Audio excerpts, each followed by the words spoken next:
Greetings, everyone. I'm going to read the entire 16th chapter of Exodus. The whole thing.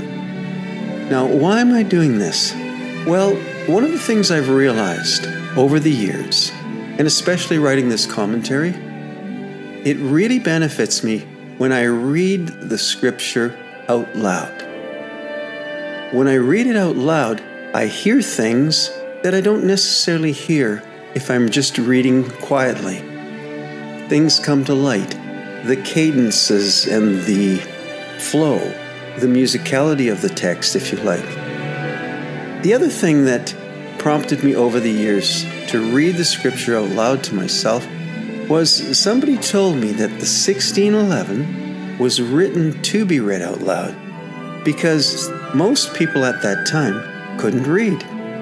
So when the translators translated it, they realized it had to have a poetry and a flow and a compelling nature to it when it was read out loud.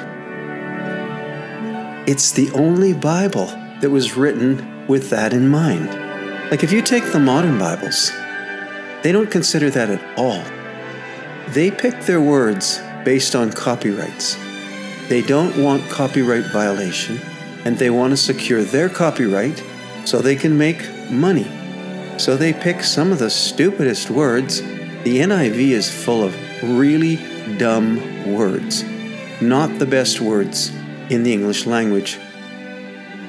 But the translators, the 47 translators, if you read their introduction to the reader, what they tell you is, we did not hesitate to use the same words as found in previous translations if they were the best words. We weren't looking to reinvent the wheel, so we used the best words, no matter what. You see, they didn't have that copyright problem back then. This had the king's stamp. The 1611 had a king's copyright. And so they went through and used the absolute best words in English. So those words are pretty much taken. What happens to the modern Bible translators? Well, they hate the 1611 because they want to use some of those words, but then they say, well, how are we going to secure a copyright if we don't have words that other people haven't used? The other thing, those Bibles are not written with the intent of being read out loud to have this flow, the poetry, and the musicality. You're only going to get that in the 1611. And you will get a certain amount of that in the KJV because it's pretty close to the 1611, but it's not the same. Exodus chapter 16. And they took their journey from Elim, and all the congregation of the children of Israel came unto the wilderness of Sin, which is between Elim and Sinai, on the 15th day of the second month after departing out of the land of Egypt. And the whole congregation of the children of Israel murmured against Moses and Aaron in the wilderness. And the children of Israel said unto them, Would to God we had died by the hand of the Lord in Egypt, when we sat by the flesh pots, and when we did eat bread to the full. For ye have brought us forth into this wilderness, to kill this whole assembly with hunger. Then the Lord said unto Moses, Behold, I will rain bread from heaven for you, and the people shall go out and gather a certain rate every day, that I may prove them whether they will walk in my law or no. And it shall come to pass that on the 6th day they shall prepare that which they bring in, and it shall be twice as much as they gather daily. And Moses and Aaron said unto all the children of Israel, At even then ye shall know that the Lord hath brought you out from the land of Egypt. And in the morning then ye shall see the glory of the Lord, for that he heareth your murmurings against the Lord. And what are we, that ye murmur against us? And Moses said, This shall be when the Lord shall give you in the evening flesh to eat, and in the morning bread to the full. For what the Lord heareth your murmurings which ye murmur against him. And what are we? Your murmurings are not against us, but against the Lord. And Moses spake unto Aaron, Say unto all the congregation of the children of Israel, come near before the Lord, for he hath heard your murmurings. And it came to pass, as Aaron spake unto the whole congregation of the children of Israel, that they looked toward the wilderness, and behold, the glory of the Lord appeared in the cloud. And the Lord spake unto Moses, saying, I have heard the murmurings of the children of Israel. Speak unto them, saying, At even ye shall eat flesh, and in the morning ye shall be filled with bread, and ye shall know that I am the Lord your God. And it came to pass that at the even the quails came up and covered the camp, and in the morning the dew lay round about the host.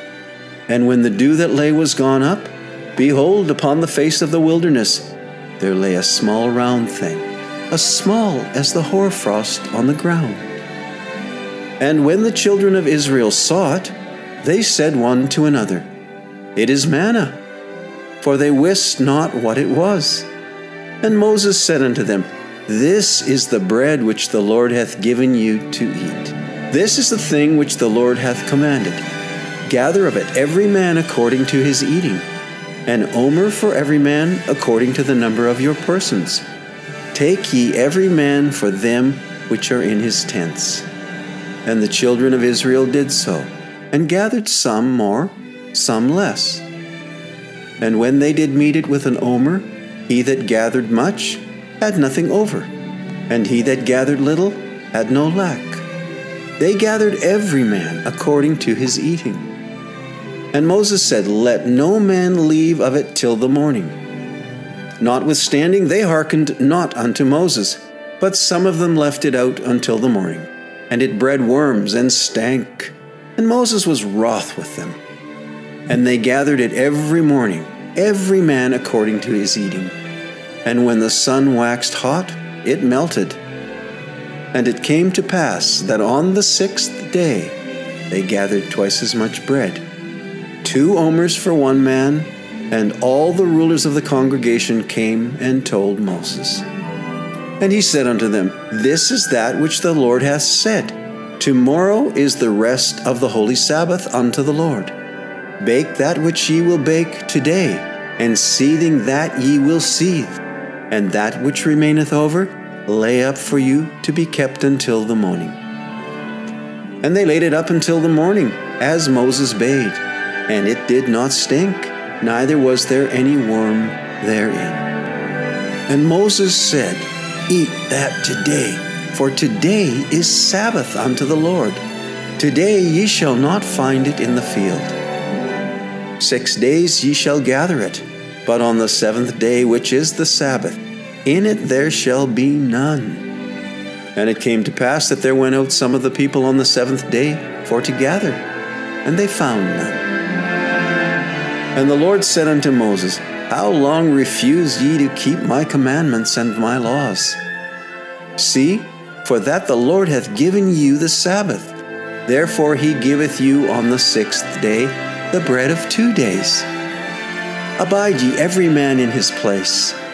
Let no man go out of his place on the 7th day. So the people rested on the 7th day. And the house of Israel called the name thereof manna. And it was like coriander seed, white, and the taste of it was like wafers made with honey. And Moses said, This is the thing which the Lord commandeth. Fill an omer of it to be kept for your generations, that they may see the bread wherewith I have fed you in the wilderness, when I brought you forth from the land of Egypt. And Moses said unto Aaron, Take a pot, and put an omer full of manna therein, and lay it up before the Lord, to be kept for your generations. As the Lord commanded Moses, so Aaron laid it up before the testimony to be kept. And the children of Israel did eat manna 40 years, until they came to a land inhabited. They did eat manna, until they came unto the borders of the land of Canaan. Now an omer is the 10th part of an ephah. And therein ends the reading of chapter 16 of the book of Exodus. God bless. Thank you for listening.